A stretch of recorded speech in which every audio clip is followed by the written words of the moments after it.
Saludos, queridos hermanos y hermanas. Es una bendición poder estar una vez más en este espacio, Reflexiones Dominicales de la Iglesia La Paz. El tema que vamos a estar viendo en esta mañana es: nuestra vida debe estar centrada en el Señor. Vamos a ir a la palabra de Dios, a Juan capítulo 12, versículos del 20 al 26. Pero inicialmente quiero que leamos nada más los últimos dos versículos, el 25 y 26. Luego vamos a ir detallando en el desarrollo de la reflexión el resto de versículos. Dice la palabra del Señor: el que se apega a su vida, la pierde.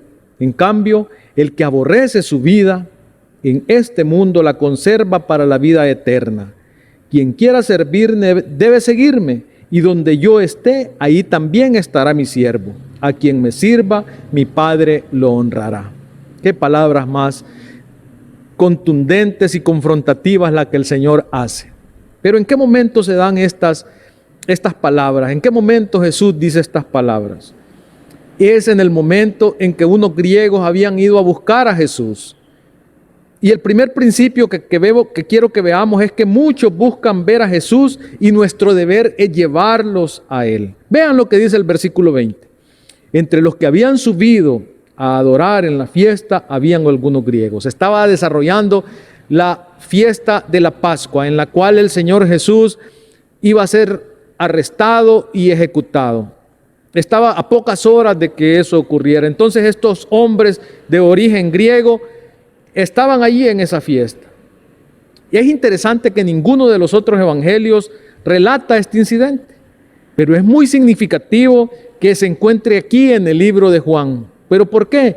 Porque el libro de Juan fue escrito especialmente para presentar el evangelio de manera que los griegos pudieran entender y aceptar la verdad gloriosa del evangelio.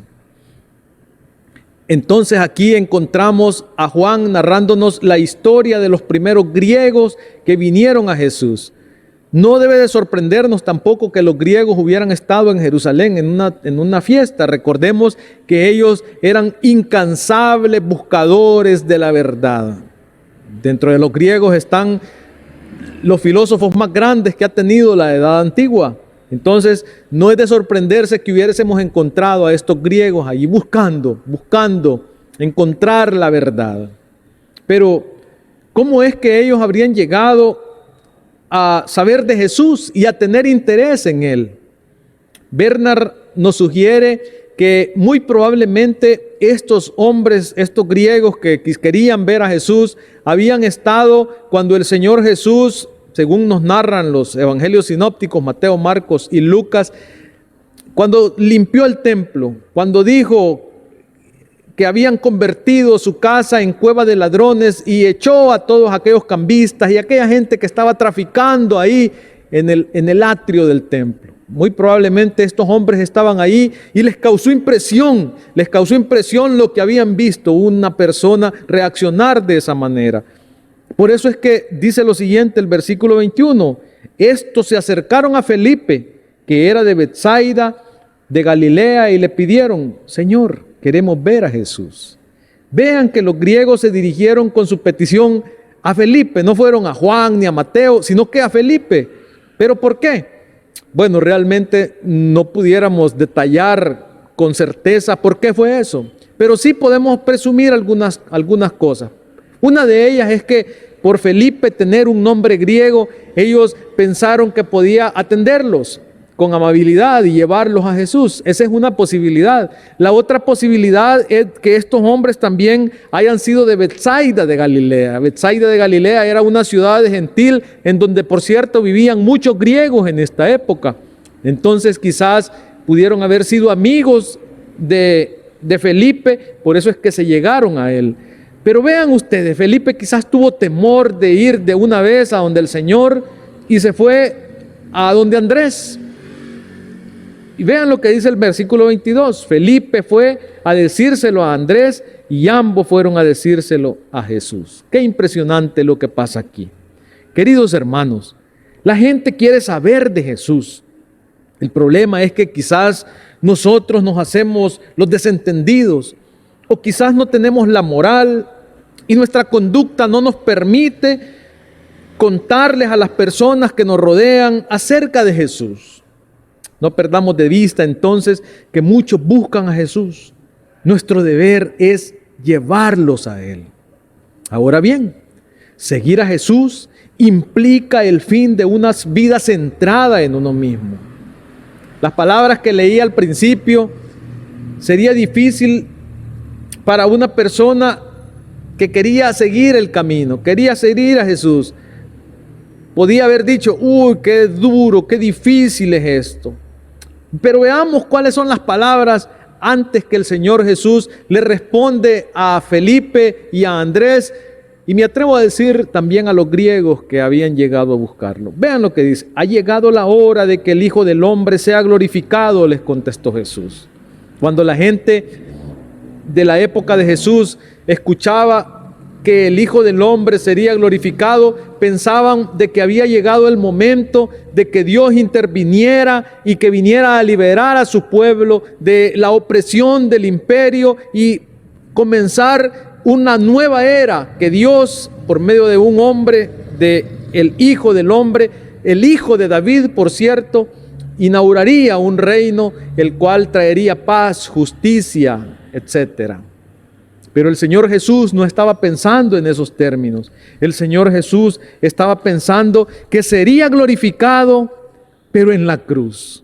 Queridos hermanos, y es que cuando el Señor muere por nuestros pecados, en ese momento Él derrota al pecado y nos garantiza ahora a nosotros el perdón de pecados. Fue sepultado, pero Él no queda en esa tumba fría, sino que al tercer día resucita con poder y gloria. Y 40 días después es llevado al cielo, en donde es glorificado, entronado. Vean ustedes lo que implica entonces estas palabras que el Señor está diciendo. Ha llegado la hora de que el Hijo del Hombre sea glorificado, pero no a la manera de que ellos pensaban, sino que a la manera que Dios tenía planificado. Y Él continúa diciéndonos en el versículo 24, ciertamente les aseguro que si el grano de trigo no cae en tierra y muere, se queda solo, pero si muere, produce mucho fruto. Pero ¿qué quería decir el Señor Jesús entonces con estas palabras? Estaba diciendo que solo por medio de la muerte viene la vida. El grano de trigo es ineficaz e improductivo mientras se conserve, mientras esté ahí guardado, como si dijéramos, está seguro, está a salvo, ahí no le pasa nada. Es cuando es arrojado a la tierra y se entierra como en una tumba, cuando lleva fruto. Fue la muerte de los mártires, dicen algunos, que hizo que la iglesia creciera. Y esa frase es no solo famosa, sino que es verdadera. La sangre de los mártires es la semilla de la iglesia. Es que realmente todas las grandes empresas han vivido porque ha habido personas dispuestas a dar la vida por ellas. Pero aún hay algo más personal. A veces solo cuando se sepultan los intereses y las ambiciones personales, cuando empezamos a serle útiles a Dios para algo, por la muerte, viene la vida. Por una lealtad hasta la muerte, han nacido y se han conservado las cosas más preciosas que posee la humanidad. Por la muerte, el deseo y la ambición personal se llega a estar disponible para Dios. Por eso es que Él continúa diciendo en el versículo 25, el que se apega a su vida, la pierde. En cambio, el que aborrece su vida en este mundo, la conserva para la vida eterna. Aquí está diciendo Jesús que la única manera de no perder la vida es darla. El que ama su propia vida está movido por dos motivos, el egoísmo y el deseo de seguridad. Pero vemos a lo largo de los evangelios que no una vez ni dos veces, sino muchas veces el Señor Jesús insiste en que el que atesora su vida acabará por perderla. Pero el que la entrega por el servicio, la disposición, Él la conservará. No tenemos más que pensar en lo que este mundo habría perdido si no hubieran personas dispuestas a olvidar su seguridad, a olvidar su ganancia, a olvidar sus promociones personales. Probablemente existiremos algo más de tiempo si nos tomamos las cosas con calma, tranquilo, si nos evitamos las tensiones, si nos sentamos cómodamente y nos cuidamos de nosotros mismos. Puede que así existamos más tiempo. ¿Cuántos años? 80 años. Pero no viviremos. Queridos hermanos, seguir a Cristo implica el fin de una vida centrada en uno mismo. Es importante que nunca olvidemos las palabras del Señor Jesús. Yo no he venido para ser servido, sino para servir y para dar mi vida en rescate por muchos.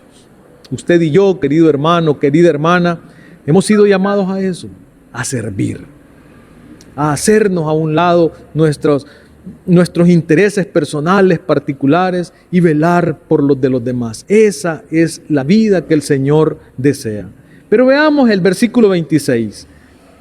Veamos que este versículo nos enseña que servir a Jesús implica seguirle. Quien quiera servirme, debe seguirme. Vean ustedes las palabras que Jesús dice aquí. Hay algunas personas que pretenden servir al Señor, pero no le siguen. O hacen las cosas a su manera y a su antojo y dicen, no, yo soy siervo de Cristo, yo soy siervo del Señor. Pero realmente están haciendo las cosas a su antojo, a su manera. Ni siquiera le consultan, le piden dirección al Señor. Es necesario, queridos hermanos, que si nosotros vamos a servir al Señor, debemos de seguir sus pasos, debemos de obedecerle, debemos caminar con Él. Y vean lo que dice la segunda parte de este versículo 26. Y donde yo esté, dice el Señor, allí también estará mi siervo, a quien me sirva, mi Padre lo honrará. Vean lo que va a pasar. Al quien se dedica a servirle, de acuerdo a su voluntad, el Padre le honrará. No se olviden, queridos hermanos, queridas hermanas, que un día tenemos que dar cuenta al Señor. Quiero mencionarles lo que el Evangelio de Mateo dice en relación a este momento. Aquellas personas que han hecho la voluntad de Dios, que han servido al Señor, pero le han seguido y han hecho como Él quiere, van a recibir una gran recompensa, como dice aquí, mi Padre les honrará. Pero aquellas personas que han actuado de acuerdo a su voluntad y a su criterio, aunque se llamen siervos de Cristo, no recibirán lo mismo. Vean lo que dice Mateo 7, del 21 al 23. Señor, Señor, ¿no profetizamos en tu nombre y en tu nombre expulsamos demonios e hicimos muchos milagros? Entonces le dirá claramente, jamás los conocí. Aléjense de mí, hacedores de maldad. Queridos hermanos, tengamos siempre en mente, ser cristianos implica que toda nuestra vida gire alrededor de Jesús. Repito, ser cristianos implica que toda nuestra vida gire alrededor de Jesús. Si es así, el Padre nos honrará. Quiero invitarles a que reflexionemos por un momento alrededor de qué gira nuestra vida, alrededor de qué gira su vida. ¿Gira alrededor de Jesucristo? ¿Gira alrededor de su trabajo? ¿Gira alrededor de sus hijos, de su esposo, de su esposa, de su deporte favorito? ¿Gira alrededor de las redes sociales? ¿Gira alrededor de los paseos? Para saberlo, sencillamente medite, ¿a qué le dedica usted más tiempo? ¿Le dedica más tiempo a Jesucristo? Pues vamos a verlo aquí en la iglesia más seguido. Si le dedica más tiempo a su trabajo, usted solo va a estar pensando en eso. O toda su vida gira alrededor de sus hijos, o su esposo, o su esposa, o de su deporte favorito, o de los paseos. Es fácil que usted pueda definir en qué gira su vida. Usted se preocupa y se ocupa más de eso. Usted lo notará. Si la conclusión, querido hermano, querida hermana, es que su vida no gira alrededor de Jesús y gira alrededor de otras cosas, hoy es un buen tiempo para comenzar y entregarse total y radicalmente al Señor. Quiero que oremos en este momento. Padre bendito, gracias porque hoy hemos podido reflexionar sobre el hecho que nuestra vida debe girar alrededor de Jesús. Si no ha sido así, te pido que en tu bondad y en tu amor, tú nos permitas a partir de hoy comenzar a caminar como tú quieres. En el nombre de Jesús, amén. Que el Señor les bendiga, mis queridos hermanos.